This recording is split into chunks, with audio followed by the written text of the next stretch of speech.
Bueno, iniciamos este programa de La Vanguardia Online en forma conjunta con La Chispa Mediática y el gran periódico argentino hecho por sus trabajadores, Tiempo Argentino, ¿no?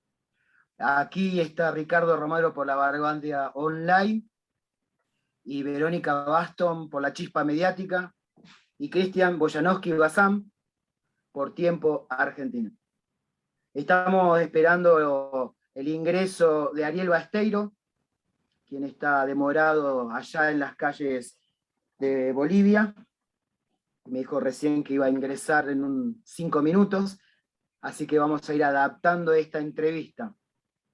Si quieren, los que están comunicados vía Facebook, dejar alguna inquietud o pregunta que le quieran hacer, quizás la tomamos, ¿no?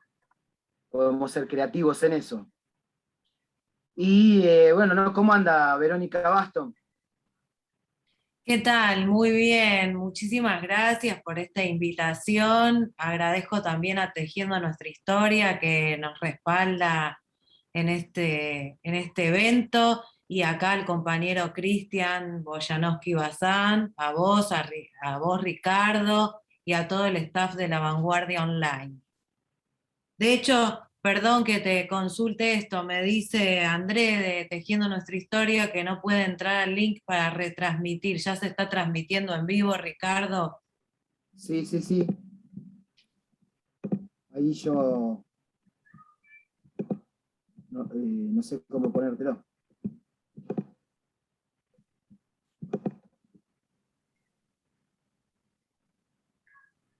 Así que en nuestro Facebook de La Vanguardia Online lo estamos transmitiendo. Bien. ¿Y cómo andás, Cristian? Hola Ricardo, Verónica, ¿cómo están? Bueno, un gusto estar con ustedes hoy, esta noche. Charlar también con el embajador Basteiro, que tiene una riquísima historia, ¿no? Ahí en Bolivia, una relación, un amor diría casi, ¿no? Porque tiene una relación diplomática extensa y está bueno que nos hable un poco de eso y sobre todo en estos tiempos tan interesantes, como decía esa maldición oriental, ¿no? Estos tiempos tan interesantes para la región y el país en el que está Basteiro, ¿no? En Bolivia. Tan Es cambiantes, verdad, sobre es todo. verdad. Muy cambiante. Y sobre todo en esto que uno pensaba que había superado a América Latina los tipos de golpes muy fuertes así, ¿no? Me parece fue diferente a esas tramoyas parlamentarias que se buscaron con Dilma, con Lugo. El caso de Bolivia fue bastante violento, Así es. ¿no? Incluso no se le quiere decir como golpe cuando tenía las Fuerzas Armadas presionando para la renuncia, ¿no? Fue muy parecido a la caída de Frondizi, yo creo, no sé, algo en el que renuncia, si bien quedó perdón, era el presidente de la Cámara de Diputados en ese momento, pero realmente fue un desplazamiento de Frondizi, ¿no? No es que quedó un militar, pero fue desplazado por una acción de fuerza al presidente, en ese caso Evo Morales, y de un marco institucional de salida, pero realmente es un desplazamiento abrupto. Sí, Incluso el mismo caso de Brasil, ¿no? así es. Pero además que la información que empieza a aparecer a partir de todo lo que ocurrió en Bolivia, después con Yáñez, y todas las declaraciones y todo lo que se supo y lo que se está sabiendo ahora, ¿no? Con el tema del contrabando de armas enviado desde Argentina, dan cada vez más cierta esa realidad del golpe que muchos no teníamos ninguna duda cuando ocurrió, pero otros por ahí sí la tenían, e incluso las posiciones interesadas que decían y siguen diciendo que no fue un golpe, ya se quedan cada vez sin argumentos, porque es evidente que lo que hubo ahí fue una maniobra orquestada, ¿no? Eh, Evidentemente. Y además, sí, Para mi criterio y por todo lo que han vivido nuestros compañeros de Bolivia y compañeras de Lideresas Unidas, de Tejiendo Nuestra Historia, realmente persecución, violencia, asesinatos, torturas, represiones, ha sido realmente un golpe y considero que aquí el héroe del rescate y la recuperación de la democracia en Bolivia es el pueblo, sin dudas, y los pocos medios independientes y todo, por supuesto, el espíritu de Evo y la red de contención que se ha brindado desde el exterior, porque así como está todo este tema de el contrabando y todo el tema de Macri, y también hay un montón de argentinos que han colaborado para ayudar a esta gente que fue perseguida, amenazada, desde lo que se pudo hacer aquí, teniendo el gobierno que hemos tenido en ese momento. Así que ese es mi criterio. Sí, estoy buscando el nombre, no me acuerdo, Cecilia se llamaba la diputada que estuvo en resguardo en la casa de mi hermano. Mi hermano se llama Damián Romero y alojó en su casa a una compañera boliviana que tuvo que salir allá de casi de exilio, literalmente ese exilio, y bueno, estuvo resguardada en la casa de él. Y bueno, después pasó, porque corría peligro, a la casa de el ex juez de la corte. Zaffaroni. Perdón, Zaffaroni, en lo de Zaffaroni estuvo después.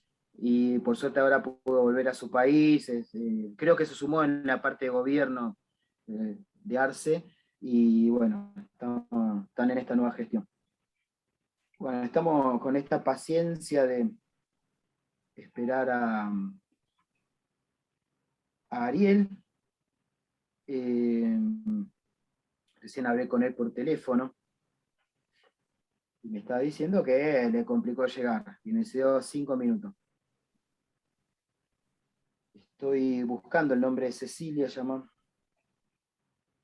Acá está. De hecho, Suset Rodríguez Elá, la directora de Tejiendo Nuestra Historia, fue refugiada acá, estuvo viviendo hasta hace poco en Argentina, y bueno, con el advenimiento de Arce al poder, ya están de nuevo en su país trabajando a full.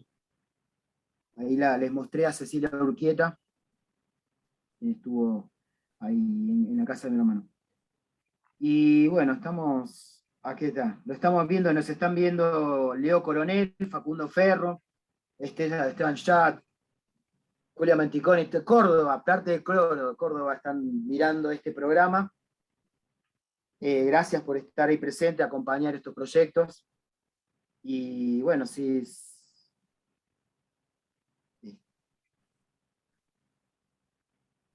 quieren hacer un pequeño ameno de música, pero alguna acotación más que podamos hacer sobre Bolivia. A mí me gusta esto que decía Verónica cuando ella empezó a hablar y yo me quedé escuchando a ver cuando dijo el verdadero héroe y me quedé escuchando interesado a ver qué iba a decir. Y dijo una cosa que termina siendo obvia, pero no porque haya sido obvio el comentario, no es por criticarlo, pero claro, cuando uno la escucha dice, sí, tiene razón. Y me parece que la prueba fundamental de ese heroísmo popular es el resultado de las elecciones, con el 55% en primera vuelta derrotando, pero de una manera aplastante, el binomio de Arce y Choquehuanca a las opciones opositoras que eran las mismas de siempre, con lo cual fue un mensaje tan contundente, tan demoledor, que claramente demuestra que ahí hubo un heroísmo en el sentido también de haber resistido todo ese tiempo, haber soportado y haber tenido la esperanza, porque también eso habla de una esperanza, ¿no? De que ese momento iba a llegar y que cuando llegara iba a hablar el pueblo de nuevamente, ¿no?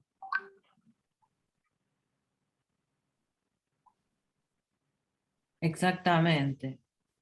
Pero el Y pueblo resistió muchísimo, porque no nos olvidemos las represiones, y encima en un estado en pandemia, sin recursos, con todo en excepción, en un estado de excepción. No nos olvidemos que cuando Áñez entra a la Casa de Gobierno tiran una Biblia al piso, hacen todo un desparpajo lamentable. Así es. Y además el argumento fue un supuesto intento de quedarse en el poder, algo que es muy discutible en los marcos de cómo se dan las elecciones democráticas, ¿no? Y de hecho, si bien hubo una impugnación de que no había ganado supuestamente en primera vuelta, no impugnaba toda la elección. Correspondía volver a hacer al menos, o hacer la segunda vuelta en realidad, a seguir con el proceso electoral. Eso es también lo que prefigura y configura el golpe de Estado. Así que estamos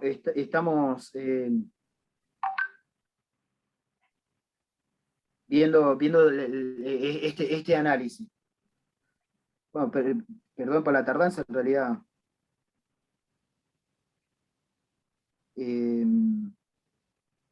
Ahí recibió los mensajes y todo. Vamos que entra, vamos, Ariel. Bueno, Ahí estará, está es un Ariel. embajador, ¿eh? Es el embajador y está entrando. Muy bien. Ahí está entrando. La remamos un poquito, pero está.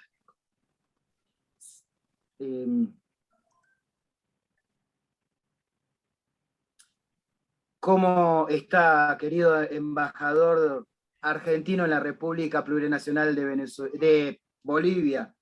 ¿Cómo le va? Bien, acá las corridas, pidiendo disculpas por haber entrado en este horario, pero hay un caos terrible hoy en La Paz, toda vez que mañana es el día de la independencia, así que me costó mucho salir del centro, estaba en una reunión con la ministra de Presidencia y tardamos bastante en llegar, y después hay colapso porque los cívicos, los grupos de derecha están movilizándose hoy en todo Bolivia también, oponiéndose a todo. Así que O sea, las un fuerzas día antidemocráticas complicado. siguen todavía. ¿Cómo? Las fuerzas antidemocráticas siguen todavía. Sí, sí, todavía. Bueno, te presento esta Verónica Baston de La Chispa Mediática, que con Tejiendo Nuestra Historia es uno de los medios independientes que siguieron y defendieron la vuelta a democracia en Bolivia. Está el colega Cristian Boyanaski Bazán, de Tiempo Argentino, y David Español, que es nuestro community manager, el que organizó también esta transmisión. Y sin más, bueno, te felicito, te conozco como compañero de hace más de 20 años, y me llena de orgullo que estés allá en Bolivia. Estoy mal hoy, ¿eh? Y es mi dislexia post-COVID. En ese marco, me sorprendió alguna vez decir cómo te acercaste a Bolivia y terminás siendo su embajador. ¿Cómo recibiste a Bolivia cuando llegaste allá y cómo la volviste a recibir ahora? Así empezamos un poquito la charla. Sí, a ver, yo me tocó ser embajador en el primer periodo, entre el 2012 y el 2015. No es normal que se repitan embajadores en el mismo destino después de un lapsus de tiempo, digamos, ¿no? De haber estado con otra gestión, otro gobierno. Normalmente eso no sucede. Quizás lo que provocó esa situación es particularmente la relación que había tejido con Evo, con el MAS, con el pueblo boliviano, con prácticamente todas las referencias políticas institucionales de Bolivia. Y cuando yo me fui, quizás era punto culminante del gobierno de Evo, digamos, en cuanto al mejor momento, digamos, ¿no? Estaba la cuestión económica en auge, en crecimiento, en expansión, con crecimiento, con tasas de crecimiento 6-7%, con inflación del 1%, la economía creciendo con inversiones de todo tipo. Evo, indiscutido como referente político, venía en el 2015 venía de ganar una elección con el 62% de los votos. Arrasó en todas las ciudades, en todos los distritos. Y entonces me fui con una Bolivia en auge, en crecimiento, en expansión, con gobernabilidad y con una situación donde Evo empezaba a convertirse en el referente del progresismo gobernando, toda vez que se terminaba el proceso del kirchnerismo, esos primeros 12 años del gobierno de Néstor y de Cristina, y en verdad era el último que quedaba relativamente fortalecido después de una elección con el 62%. Ya Dilma estaba con el establishment operando para que pudieran terminar con ese proceso en Brasil. Bueno, todos los países estaban con determinados niveles de conflictividad. Bolivia era el único país con un gran nivel de gobernabilidad y de crecimiento. Lo encuentro después de un año de un gobierno dictatorial o un gobierno no legítimo que llega a partir de todo un proceso, una operación política para terminar con un gobierno como el de Evo. Yo pongo el ejemplo de los 5 pasos YARP, que es un procedimiento que tiene diseñado, utilizó la CIA en varios lugares del mundo, especialmente en la última etapa, lo que fue la primavera árabe. Se supo utilizar el método YARP, que son los 5 pasos, golpes blandos también se le llaman, donde se van generando condiciones para que se termine en una salida no democrática del presidente. Es lo que claramente pasó aquí. Desde un año antes del final del golpe militar de noviembre de 2019, se venía trabajando para esmerilar la figura de Evo, para tratar de cargarle desde hijos ilegítimos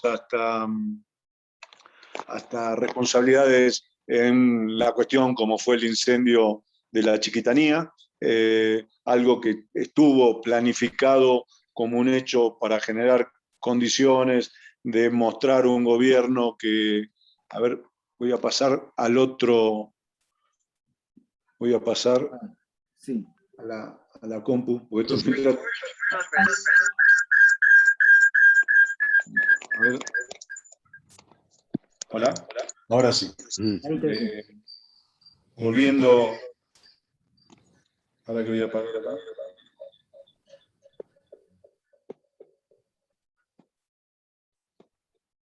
Hola. Hola, hola. Sí, te escuchamos. Hola.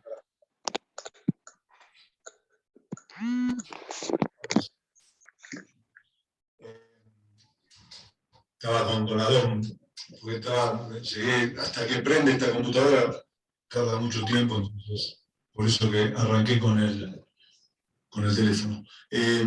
No, y decía que aquí todo el proceso que se había vivido, digamos, habían generado condiciones para generar desestabilización, el mismo hecho de lo que fue la Chiquitanía, los incendios de la Chiquitanía tienen mucho que ver con estos procesos de mediar o desgastar a los gobiernos de turno en Latinoamérica, y llegué con con un país que está nuevamente tratando de levantarse, de reordenarse. El gobierno de Áñez logró lo que pocos gobiernos han logrado pese a pandemia y todo. Cayó 11 puntos su economía, la economía floreciente de Bolivia, que crecía a tasa de 5 o 6 durante el año 2019 o 2020, cayeron 11 puntos. Obviamente hubo grandes niveles de corrupción en el gobierno de Evo, que hizo que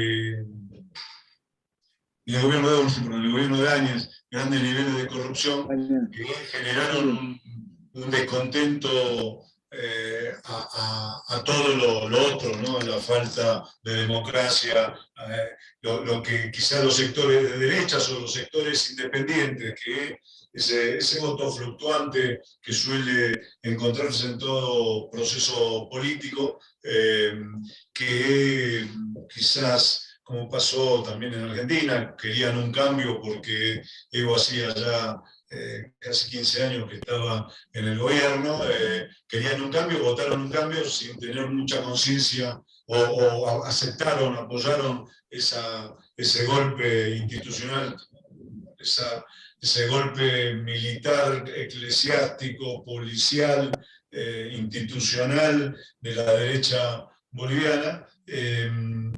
Cuando se dieron cuenta los niveles y cómo se degradó la democracia, la falta de libertades, terminaron obviamente también sumándose al voto que puso nuevamente a Lucho Arce en el gobierno. Entonces, hoy Bolivia se está rearmando. Por suerte me recibieron con el mismo cariño de siempre, con la misma calidez, contento de que en Argentina haya un gobierno como el de Alberto y que Alberto haya tomado la decisión de enviarme nuevamente como representante del país acá a La Paz. Y eso lo noto particularmente en la capacidad o facilidad o aperturas de puertas que hay hacia la Embajada Argentina por parte del gobierno de Lucho, en el cual no es normal tampoco que Lucho reciba a embajadores de otros países, pero por suerte, bueno, en el caso nuestro ya hemos estado un par de veces en reuniones y en proyecciones de lo que hay que elaborar para el futuro. Cristian te quería hacer una pregunta. No, quería varias preguntas de Ariel, pero simplemente una cosa sencilla con respecto a todo esto que acabas de contar es la relación tuya con Bolivia previa a tu misión diplomática.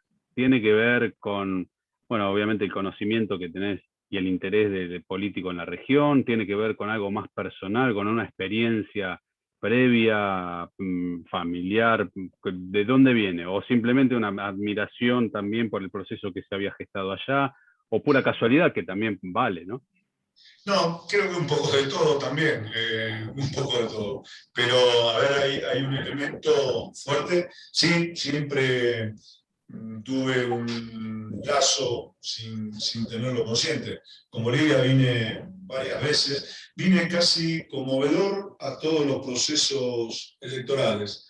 Al del 2005, no, al 2005 no, 2010, 2015, bueno, estaba como embajador. En el 2008, 2009 vine al referéndum, a la nueva constitución, ¿no? Cuando se promulga o se vota la constitución plurinacional, la reforma constitucional. Y en el 2005, sí, a Evo yo lo conocía de mi militancia sindical, por la CTA, lo conocía desde el año 2002-2003, bastante profundamente. Vino a la Argentina cuando fue el Foro Económico Social del Foro Social Mundial. Después en el Mar del Plata,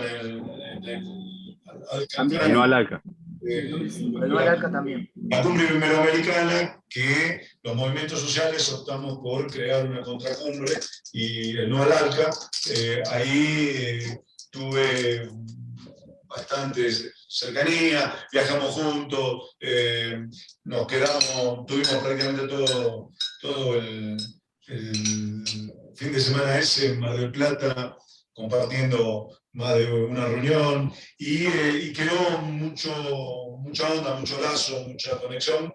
En verdad, en ese momento nadie apostaba mucho por Evo, se suponía que iba a pasar o iba a tener un resultado electoral, le faltaba, eso fue en noviembre, la elección fue en diciembre acá, faltaba un mes para la elección en Bolivia, se suponía que iba a pasar lo que ya le había pasado a Evo en el 2001 o 2000, en el 2000, donde gana la elección, sale primero, pero no logra el 50% y el colegio electoral era el sistema en cómo funcionaba, había colegio electoral y de esa manera el presidente se elegía en el colegio electoral, terminaban resolviendo por la presidencia de uno de los partidos del establishment. Entonces todos suponían que Evo iba a volver a tener la misma suerte.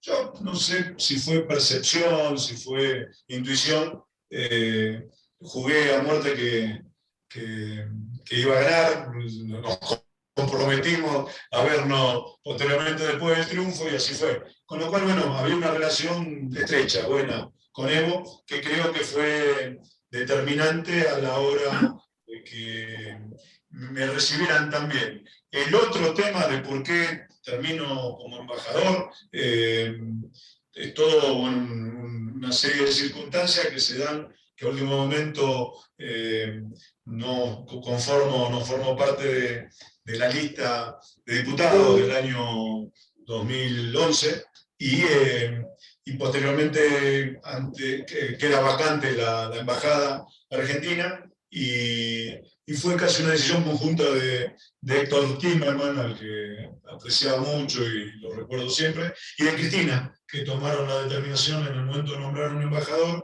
como un buen perfil para venir a Bolivia. Claro. Quizás ni Cristina ni Timerman, que fueron los que decidieron esto, tenían claro tan fuerte era la relación mía con Evo. Bueno, casi que se enteran posteriormente, pero eso también creo que ayudó no tanto a mi nombramiento, sino a la gestión de los 4 años posteriores. Bien, Verónica, quería hacer. Bueno, encantada nuevamente de encontrarnos en streaming. Ya el año pasado hicimos ese evento con Susedi Janet de Bolivia. Aquí les comentaba a los compañeros que el héroe de la conquista a la democracia también fue el pueblo en esta sobrevivencia a este golpe de Estado que tuvo que vivir Evo. ¿Usted cómo lo calificaría o qué reflexión tiene al respecto? Y también hoy enterada de la situación entre los pititas que están queriendo desestabilizar el gobierno de Arce. ¿Qué situación se está viviendo actualmente? Esas dos preguntas. Sí, la primera, empiezo por la segunda, que fue lo que generó en parte mi demora. Inexplicable, se nota que hay un intento de querer marcar la cancha a Lucho y que no se hacen cargo, o sea, la derecha, ¿no? Los diferentes sectores de derecha, que en Bolivia son muchos, porque también lo que hay que remarcar es que el único partido nacional con desarrollo nacional que está en todos los departamentos, en todas las ciudades, es el MAS. Después la derecha son localismos. En Santa Cruz está claramente Camacho como la referencia principal, pero Camacho es menos popular. Fuera de Santa Cruz no puedes salir a la calle porque creo que se comería más de un insulto. Y lo mismo pasa con el referente de Cochabamba, Martes, y lo mismo pasa con los dirigentes o los referentes de la derecha acá en La Paz o en Tarija, es todo muy local y entonces, por suerte, no terminan de amalgamar una sola propuesta o una sola decisión. Bastante anárquico todo, pero ante la organización del MAS, el MAS terminó ayer en un congreso organizativo donde puso pautas de funcionamiento muy claras que creo que le va a hacer muy bien al MAS y al gobierno, toda vez que también una característica propia que había en Bolivia es que el MAS no era un partido político de la forma en que lo conocemos nosotros, era más un sello electoral. Lo sacaban y lo guardaban, lo sacaban antes de la elección, lo guardaban después de la elección, y durante los 4 años posteriores no se lo utilizaba o no se le daba un rol específico. El rol específico pasaba a los movimientos sociales, al movimiento campesino, a los interculturales, a la COP. Son esos los sujetos del cambio y los sujetos políticos que tiene el proceso político boliviano. Y esto es una característica propia. Y el tema lo empezó fundamentalmente Camacho, toda vez que el gobierno tomó una decisión importante de distribuir tierras, de comenzar a llevar adelante una reforma agraria en los sectores, las tierras bajas de Bolivia, que nunca tuvieron, o sea, donde existe el latifundio. Bolivia tiene una característica: la revolución del 52 generó una reforma agraria en las tierras altas, en el altiplano, pero no en la Amazonía. Y en la Amazonía sigue habiendo grandes terratenientes y grandes extensiones de tierra en pocas manos. El gobierno está intentando en este momento repartir tierras a pequeñas parcelas o parcelas de 4 o 5 hectáreas para generar producción agropecuaria familiar y hacer trabajar todo ese espacio, y se encuentra con la oposición de los cruceños que quieren ser ellos los distribuidores o los que manejen la posesión de la tierra. ¿Por qué? Porque lo que quieren es mantener y permanecer en el modelo actual, que es el de grandes extensiones o alquiler a lo sumo a colonos. Y en ese alquiler, obviamente, hay un negocio pingüi para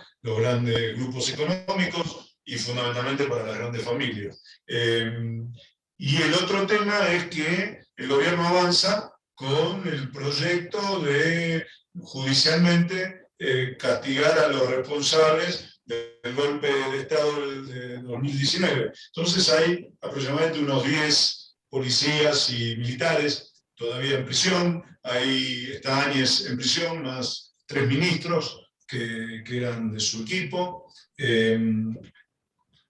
Hay un proceso abierto contra el padre de Camacho, que puede llevarlo a la cárcel.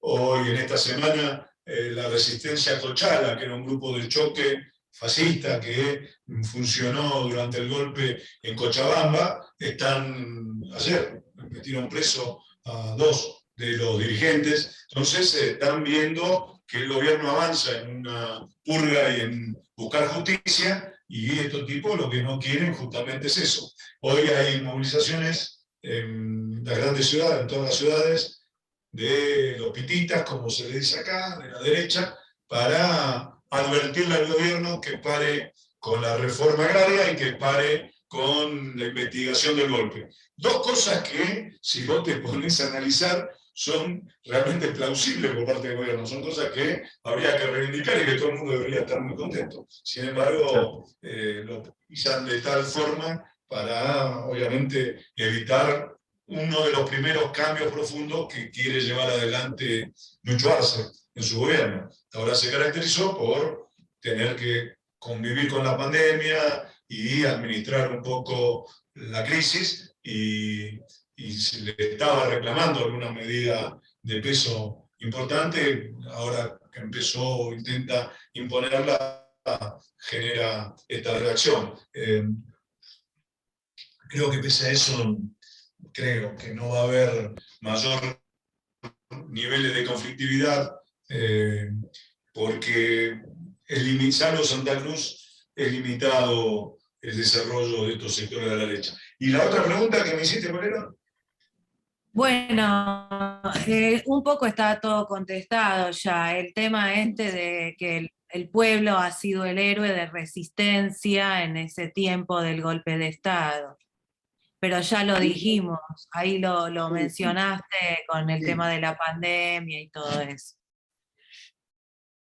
Vos No, hablabas de lo que yo siempre las investigaciones de... reivindico, lo que reivindico es que en verdad el pueblo boliviano logró lo que nadie hubiese pensado que iba a lograr, que en menos de un año revertir un golpe de Estado, ganar la calle de a poco, con los dirigentes más importantes en el exilio, una segunda línea de dirigentes y compañeros se hicieron cargo de la pelea dentro del territorio boliviano y ganaron con una diferencia muy importante. De las investigaciones que acá se pusieron en agenda, que tienen que ver con el traslado del gobierno argentino de armamentos y fuerzas efectivos policiales allá, ¿está en agenda colocada en Bolivia o es una situación que está marcada acá por parte de la situación de Argentina? No, es un tema que sale en los diarios todos los días, está siempre una noticia, siguiendo en parte lo que pasa acá y la noticia que puede surgir en Argentina. No tiene la misma dimensión, me parece, de impacto que en Argentina, toda vez que acá todavía no hay procesado ni un expresidente, ni una figura de la política de cierto nombre. Aquí lo que sí el que está preso son un general que estaba preso, lo habían detenido hacía 10, 15 días antes de que se conociera la noticia, por el golpe de Estado, y el jefe de policía, más el ex embajador argentino.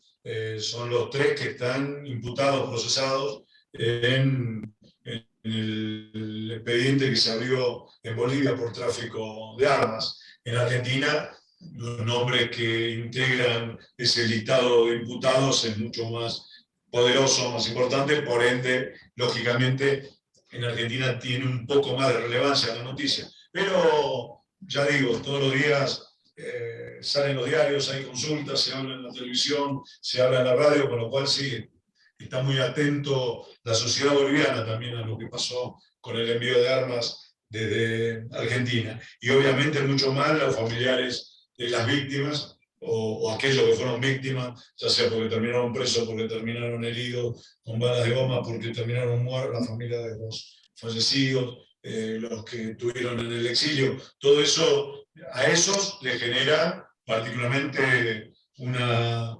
impotencia y una bronca muy grande hacia Macri y su gobierno, ¿no? ¿Y qué posibilidad hay, Ariel? Sí, perdón. No, dale. Ah, bien. ¿Qué posibilidad ves que haya de que esta imputación contra Álvarez García avance a nivel de que sea citado a declarar, que tenga una imputación ya y hasta un eventual juicio? ¿Y qué significa, si eso ocurre, para la diplomacia internacional? No sé qué registro habrá de eso, debe haberlo, yo desconozco, pero ¿cómo lo analizas? Sí, vos me estás hablando de la justicia boliviana, porque la Exacto. justicia argentina yo creo que va a terminar procesado también Forí y algún que otro funcionario de Cancillería que tuvo, si uno empieza a investigar profundamente, seguramente también tuvo algo que ver en la decisión del envío de armamento. En Bolivia... ¿Vos decís Pompeo? ¿Cómo? ¿Pompeo te referís? ¿Te referís a Pompeo? Pompeo es otro, que no era Cancillería. En ese momento Pompeo era el asesor o el secretario internacional del PRO y era secretario de planificación o algo así, si bien era el que se encargaba de las tareas internacionales personalizadas de Macri. Por eso digo que también Pompeo puede llegar a estar involucrado. Hay otros funcionarios que ya, digamos, la propia investigación abrirá la posibilidad de conocer. Pero la situación que tiene Álvarez García. Acá hay dos elementos. Uno, que podrá llegar a ampararse en la inmunidad diplomática, toda vez que mientras vos cumplís función diplomática, para faltas o incumplimientos de legislación boliviana, creo que estás amparado dentro de esa situación. Pero acá hay un golpe de Estado, participación en un proceso de sedición, hay muertes que, si se termina demostrando que alguna de ellas pudieron haber sido con bala de goma, es ya un delito hasta de lesa humanidad. Entonces ya no es tan solo ampararse en la legislación o en las reglas que rige la diplomacia. Acá hay un hecho muy específico que puede llegar a hacerlo, convocarlo a que venga a declarar y exigirlo que lo haga por la fuerza. Obviamente que tanto Normando Álvarez García, como Burri, como Macri, como el mismo general Tercero, Montesino, el jefe de la policía boliviana, más todos los que están imputados en Argentina, todos niegan el hecho de que hubiesen sabido, hubiesen conocido, que casi que esto, no sé, llegó por arte de magia acá, no fue necesario la participación de nadie. Y lo hacen obviamente porque si terminan reconociendo que sabían algo, que estaban informados, que vieron el cargamento, es una autoimputación que el proceso judicial, que seguramente en condiciones normales puede tardar 2 o 3 años, terminaría en 15 minutos, porque se estarían autoinculpando. O sea que confesión de parte, todos ellos niegan, porque si no van presos 15 minutos.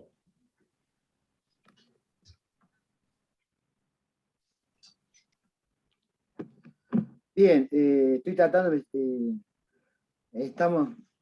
de mantener la comunicación, me estaba quedando sin batería. Estamos casi en el cierre, me había dicho que -5 te tenías que retirar para otra actividad. Sí, un poquito más. Pero estamos muy contentos de haberte tenido aquí. Agradezco a los colegas la participación, a la Chispa Mediática, a Tiempo Argentina, a Tejiendo Nuestra Historia, y La Vanguardia Online, que reivindica este sentido de una prensa alternativa, especialmente acá con todos los compañeros. Y si querés hacer alguna reflexión final o saludo, Ariel, te concedemos este momento. No, yo creo que es importante sostener el tema, que no decaiga, porque creo que se generó un daño muy importante y una vergüenza para el país la participación de Argentina, más allá de Macri. Está bien, Macri no lo hizo como presidente de Boca, o no lo hizo como referente o como jefe del gobierno de la ciudad, lo hizo como presidente de la nación. Y eso genera consecuencias a la nación. Si Bolivia termina, como está estudiando, analizando, presentando demandas en los organismos internacionales, en el derecho penal internacional. Con lo cual, por ese mismo motivo, digamos, ¿no? Hubo un hecho muy grave, que Argentina se ve involucrada, yo creo que por una planificación hecha regionalmente. No fue tan solo una locura de Macri. Acá seguramente hubo un acuerdo preestablecido de algunos de los partidos, o todos los partidos de la derecha regional, más algunos gobiernos, que trabajaron para terminar con el único gobierno que en ese momento, vuelvo a repetir, como dije anteriormente, tenía gobernabilidad, estaba estabilizado, era un mal ejemplo para aquellos procesos de derecha que se estaban dando en América Latina, y el de Evo era, con junto con Venezuela, pero con una situación política más complicada. Lo de Evo era el mal ejemplo a tratar de terminar con él. Y Argentina, el otro tema que creo yo es importante remarcar, sostener, recordar, no es la primera vez que Argentina está involucrada y es responsable de un golpe militar o de una desestabilización democrática a un gobierno boliviano. En el año 80, la narcodictadura de García Mesa llegó al gobierno con apoyo logístico, asesoramiento de todo tipo de la dictadura argentina, de Macera específicamente. Entonces ya es la segunda vez que en los últimos 40 años Argentina se ve involucrada directamente en el final de un gobierno democrático, en romper la institucionalidad boliviana, ya sea por un sector que ideológicamente piensan lo mismo, Macri y la dictadura militar argentina, nada más que uno, bueno, fue una dictadura y el otro es un gobierno democrático, ¿no? Tienen esa diferencia y esa coincidencia a la vez, y yo creo que por ese mismo motivo, digo, no dejarlo de caer, no dejarlo, no olvidarse, sostenerlo y que haya culpables, que haya responsables, para que fundamentalmente no vuelva a suceder, que los castigos sean ejemplificadores para que ningún trasnochado, ya sea producto de su falta de capacidad para entender el mundo o por haber estado influenciado por alcoholes etílicos, termine resolviendo o acompañando un proceso, una desestabilización, enviando armas para un gobierno que no fue ni más ni menos que una dictadura, como dije al principio, policial, militar, eclesiástica, de los medios de comunicación, mediática, porque aquí en Bolivia se juntó todo ese sector que es minoritario, que sabía que Evo se acercaba a otros 5 años más de gobierno y que en verdad, pese a que en los discursos después plantean y quieren tener cercanía con los sectores indígenas, con los sectores campesinos, esta derecha blanca, rica, oligárquica que hay en Bolivia, le jode profundamente, ¿no? Que exista Evo, que exista más, que Bolivia venga viviendo, ya vivió 14 años, más otros 5 que vienen ahora, casi 20 años de un gobierno que le cambió la historia, que generó una revolución política, económica, cultural muy, muy profunda, ¿no? Que determinó y resolvió poner a la mayoría de la población, el mundo indígena, el 60 y pico % de la población se considera indígena, es indígena, otro tanto es campesina. Es el país con mayor población campesina y rural en Latinoamérica y no sé si en el mundo, seguramente, y que ellos sean hoy los actores políticos de esta democracia. Digo, que sean ellos los actores políticos porque mañana hay asamblea legislativa, mañana es el día de la independencia de Bolivia, 187 años creo.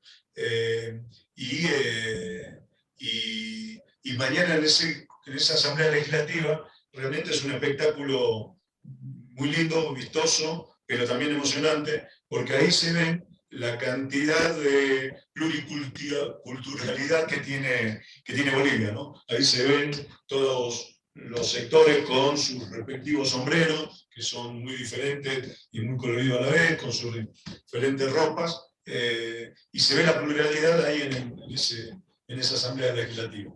Así que para sostener eso y para que también aprendamos mutuamente, ¿no?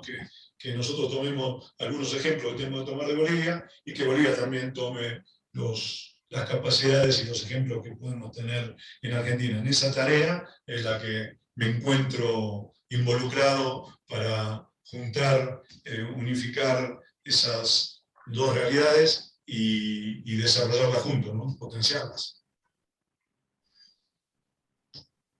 Bueno, muchas gracias y estamos al pendiente, orgullosos de que nos representes en ese país y sigamos trabajando por la democracia en América Latina. Gracias Tiempo Argentino, gracias La Chispa Mediática, tejiendo nuestra historia, y nos volveremos a ver pronto. Gracias, Ariel. Hasta luego. Gracias, Ricardo, Verónica. Bueno, suerte. Saludos. Estás muteada, veo. ¿Está? Un honor, muchas gracias. No, ¿por qué? Bueno, nos vemos. Chao, chao, hasta luego. Cuando quieran, Correcto. me llaman. Dale. Dale.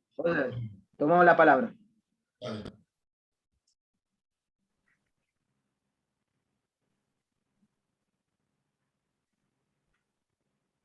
Bueno,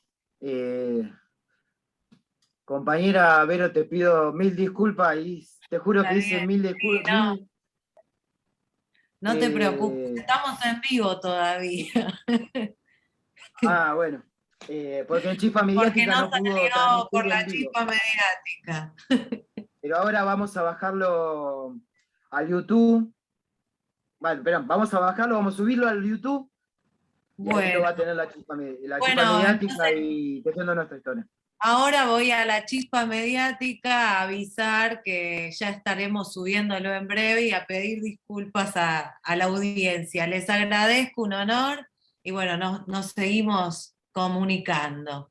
Recuerden que mañana es el día de la independencia de nuestra querida hermana Bolivia. De Bolivia, no Y lo puso en posiblemente la haya problemas también de IP. Quizás haya problemas de ser. IP también, así que puede ser un desperfecto Puede técnico, ser que me haber sido un parece que... desperfecto de allá. Sí, así que quizás nosotros lo podíamos subir a YouTube, como bien dijiste, Ricardo, y ahí lo retransmitimos. No hay problema, Vero. Se Bueno, hace. bárbaro. Estamos Y en después vivo. le mandamos lo que publique Cristian en el diario también. Para no olvidar Bueno. el papel. Bueno, Gracias, Cristian. Gracias a todos. Bueno, gracias por invitar y un gusto haber compartido este momento. Les mando un saludo. Un saludo, hasta luego.